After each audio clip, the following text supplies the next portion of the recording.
არის რაღაც რაც საერთაშორისო MMA-ის სამყაროში დიდ ინტერესს იწვევს და ეს ალექს პერეირასთან შენი მეგობრობაა. ჩვენ ნახეთ რომ ის შენი პირადი თვითმფრინავის მგზავრობაზეც კი მიიწვია. როგორ დაიწყო ეს ყველაფერი? რადგან ეს ზუსტად ისეთი მეგობრობაა, რომელიც ეგრევე იქცევს ყურადღებას. იცი, როგორც სპორტსმენი და ამ სპორტის გულშემატკივარი, მისით უზომოდ აღფრთოვანებული ვარ. ხედავდი როგორ მოხდა UFC-ში და რამხელა პროგრესი განიცადა. მოკლედ ორივენი ერთი და იგივე მიმართულებით მივფრინავდით. მოვიკითხე და შევთავაზე, თუ გინდათ ჩვენთან ერთად წამოდით მეთქი. დაგვთანხმდნენ, რადგან იმ კვირაში მისი მწვრთნელის დარბაზში უნდა გვევარჯიშა. მართლა საოცარი ხალხია, ძალიან კარგი ადამიანები არიან. ამ ქვეყნად ძალიან იშვიათია იპოვო ასეთი კეთილი, ასეთი პროფესიონალი ხალხი, რომლებმაც ამხელა წარმატებას მიაღწიეს და შეინარჩუნეს ადამიანობა. ყოველთვის მიყვარს ასეთი ადამიანების გარემოცვაში ყოფნა, მაგარი ტიპია. პერეირას რომ გამოესარჩლე, ამ ამბავს ჯოშ ჰოკიდან კონფლიქტი მოყვა. ზუსტად რა მოხდა? ვერც კი დავიჯერე. შეხედეთ, ბევრ პრესკონფერენციაზე ვყოფილ ვარ. ყველაფერი მინახავს, მაგრამ არასდროს მინახავს ვინმე ადგეს და სხვის დედაზე ასე უპატივცემლობით ისაუბროს. ეს ძალიან დიდი შეურაცხყოფა იყო ამ დროს ალექს, რადგან იქ ძალიან დიდი ხმაური იყო და ინგლისური არ იცოდა, ბევრი არაფერი ესმოდა. გავიფიქრე, ის მასთან ჩხუბსაც კი არ აპირებს, რა საჭიროა ეს ენის ტლიკინი, ანუ რისთვის? შეგიძლიათ ერთმანეთს პროფესიონალიზმზე ესაუბროთ, შეგიძლიათ ერთმანეთს შეუტიოთ, ეს ნორმალურია, მიჩვეულები ვართ, ვიცით რასაც უნდა ველოდოთ, მაგრამ სხვის დედაზე ასე საუბარმა პირდაპირ სისხლი ამიდუღა. მილიონობით ადამიანი გვიყურებს, რა მაგალითს ვაძლევთ სხვებს, ასე არ შეიძლება. შენ ძალიან ზუსტი იყავი, ჭიქა რომელიც ესროლე პირდაპირ მიზანში მოხვდა. მისთვის საბედნიეროდ იქ დაცვის თანამშრომლები იყვნენ, თორემ ერთ-ერთი ჩვენგანი ძალიან სულ დღეში ჩავარდებოდა და ეს მე ნამდვილად არ ვიქნებოდი. მოდი ჯასტინ გეიჯიზე ვისაუბროთ, საინტერესო ბრძოლა. ის სტრაიკერია, ისტორიული ფიგურა, ჰაილეს ყვილად კი არ ეძახიან, საუკეთესო მომენტების კრებული აქვს.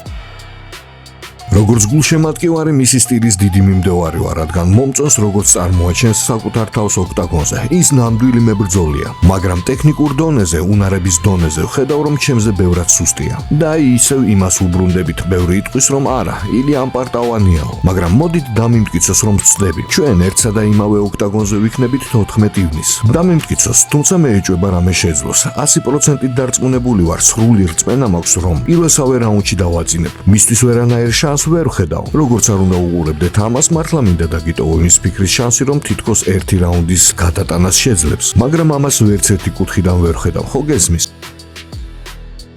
შენ ძალიან დისციპლინირებული და ჭკვიანი სტრაიკერი ხარ, მაგრამ ის ქაოსში ბევრად უკეთესად გრძნობს თავს. არ ვიცი გაქვს თუ არა შენც ის განცდა, რომ თუ ბრძოლა ქაოტური გახდება, მას მეტი შანსი ექნება.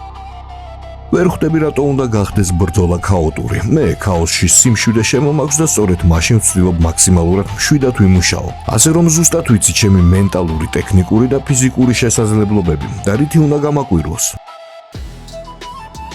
მაგალითად ლოუ-კიკებით, მარჯვენა კროსით, ჭიდაობით.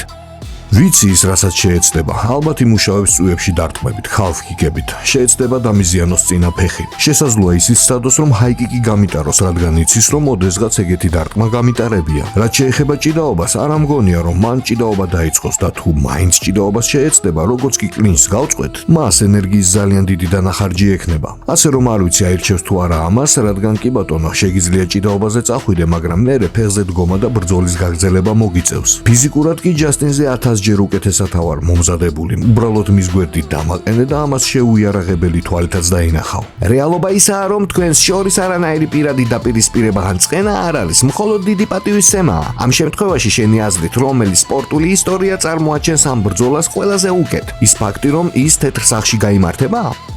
მე ორივე მხარეს ყოფილ ვარ ანდერდოგიც და ამ ბრძოლაში ფავორიტი ვარ. მაგრამ სულ ერთია, არ მაინტერესებს, კიდევ ერთხელ ვამბობ, ეს უბრალოდ ხალხის აღქმაა. ერთ ბრძოლაში ფავორიტი ხარ, მეორეში არა. ჩემთვის სულ ერთია. ამ ბრძოლას მიმზიდველობას ძენს ის, რომ ჯასტინი მაგარი სტრაიკერია და ის ძალიან სანახაობრივი მებრძოლია, რომლის ყურებაც ხალხს მაგრად უყვარს. ასე რომ საკმაოდ საინტერესო დაპირისპირებაა, ხო ასეა? ორი ადამიანი, რომლებიც ზუსტად იცი რომ ერთმანეთს დახოცავენ. იქ ნამდვილი ჩხუბი იქნება. ანუ ამ სპორტის შემატკივრები მაღალი დონის ბრძოლას იხილავენ, ძალიან მაღალი დონის. ჯასტინზე ასე იმიტომ საუბრობ, რომ მას ჩემს საკუთარ უნარებს ვადარებ და ასე შემდეგ. მაგრამ გულშემატკივრებისთვის ეს მაინც სუპერ მიმზიდველი ბრძოლაა. ასე რომ არ ვიცი, ამ ყველაფერს მეც როგორც გულშემატკივარი უყურებ და ვფიქრობ, რომ ისტორიული მოვლენაა. მოდი სათადარიგო მებრძოლზე ვისაუბროთ. არმან სარუკიანი ამბობს, რომ ის ოფიციალური დამზღვევია. პრესკონფერენციაზე ვკითხე და მეუბნება, რომ შემდეგი კანდიდატი თავად იყო. შენ ორივე მებრძოლისთვის ემზადები? ნუ თუ რა თქმა უნდა ჯასტინს რამე არ დაემართა.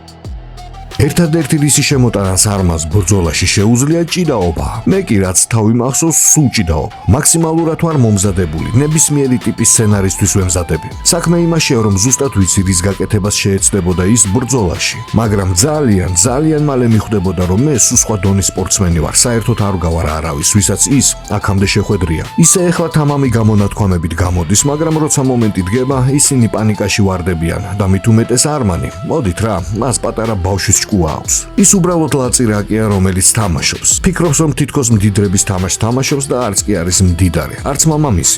ბევრ მდიდარ ადამიანს ვიცნობ, არც ერთი მათგანი არ არის ასეთი, ისინი სხვაგვარად იქცევიან. არმანი კი რაღაც თამაშს თამაშობს, მანქანა გაყიდა და რუსეთში გააგზავნა და ასე შემდეგ. დამიჯერე, ის ნამდვილი ლუზერია, რომელსაც გულით უნდა იყოს მდიდარი. თქვათ ბრძოლამდე ერთი კვირით ადრე არმანს აცნობეს, რომ შენ უნდა გეჩხუბოს. რა მოხდება? ფიქრობის მოხდება, რომ არ იჩხუბებს. ერთი კვირით ადრე რომ უთხრან ჩემთან უწევს ჩხუბი, ის რამეს მოიფიქრებს. არმანი მხოლოდ იმიტომ ჩასვეს, რომ ამ შეხვედრას სათადარიგო ვარიანტი ქონდეს, იმიტომ რომ ჩემი ბრძოლები მნიშვნელოვანია და არ უნდათ რომ ჩაიშალოს. პლუს ამას სარუკიანს წონის ჩაბარებაში ფულს უხდიან. ის კი როგორც ვიცით ფულის გიჟია. ამიტომაც არის რომ ის ამ ბრძოლებს მათხოვრობს. ბრძოლა ღიაცის ქვეშ ტარდება, კი იქნება გადახურული, მაგრამ ტენიანობა მაინც არის. მართალია მაიამიში დიდი ტენიანობაა და ეს კარგია შენი ადაპტაციისთვის, მაგრამ რამე განსაკუთრებული გზით ხომ არ ემზადები ღიაცის ქვეშ საჩხუბრად?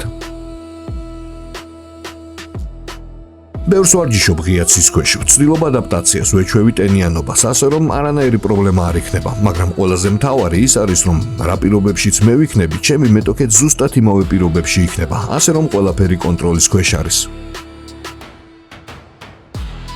ასევე მინდოდა ისლამ მახაჩევზე მეკითხა, სამაგი ჩემპიონობის საკითხი მაგიდაზე გედო, ეს რეალობაა, შეიძლება და ეს ბრძოლა შემდგარიყო, წესით ის უნდა იყოს შემდეგი, თუ ჯასტინ გეიჯის მოუგებ, როგორ ფიქრობ UFC ამას იზავს? თუ მოუგებ არა, ჯასტინს აუცილებლად დავამარცხებ, ხო და იმის მერე რაც მე ამას ვიზავ, ის შემიძლია ვთქვა, რომ ახლა ჩემს ცხოვრებაში ისეთ ეტაპზე ვარ, როცა მიჭირს ჩემს პროფესიულ კარიერაზე წინასწარმეტყველება. თითქოს ყველაზე მეტად ის მინდა, რომ ეს ცეცხლი ჩემში შევინარჩუნო და არ ჩაქრეს. არ ვიცი რა მომცემს мотивაციას ამ ბრძოლის შემდეგ, იმედი მაქვს, რომ ცეცხლი ისევ ენთება და მერე ვნახოთ. მაგრამ რა მოხდებოდა მაგ ბრძოლაში მახაჩევის წინააღმდეგ, რადგან ეს არის ის ბრძოლა, რომლის ნახვაც ყველას გვინდა. თავს მსოფლიოში საუკეთესო ათლეტად გრძნობა, ასე აღვიქაო საკუთარ თავს. ასე რომ 100% დარწმუნებული ვარ, რომ მას დავამარცხებდი და თან ისე დავამარცხებდი, როგორც მე მომინდებოდა. შემიძლია საბმიშენით დაუსრულო ყველაფერი, ან ნოკაუტით, რასაც იმ მომენტში გადავწყვეტ, ზუსტად ისე მოხდება. კრივიც ხომ არ იქნება შენს გეგმებში. ძალიან ვისურვებდი. კრივი იცი ისეთი რამეა, რაც მართლა ძალიან მინდა. მაგრამ ვისურვებდი, რომ ეს ვინმე დიდ მეტოქესთან ერთად გამეკეთებინა. ვინმესთან, ვისაც მართლა დამკვიდრებული სახელი აქვს, ვინმესთან, ვინც რაღაცას შემატებს ჩემს სპორტულ კარიერას, რომლის ასაშენებლადაც ამდენი ვიშრომე. ნამდვილად არ ვიჩხუბებდი ფულის გულისთვის ვიღაცა არარაობასთან. მაგალითად რაიან გარსია. ეგ მაგარი ბრძოლა იქნებოდა, ძალიან ვისურვებდი. რაიან გარსიასთან ბრძოლას ჩემთვის ძალიან კომფორტულად ვხედავ. წინასწარ ვხედავ, როგორ ვანადგურებ მას ბევრად უფრო ადრე, ვიდრე საქმე მსაჯების გადაწყვეტილებამდე მივა.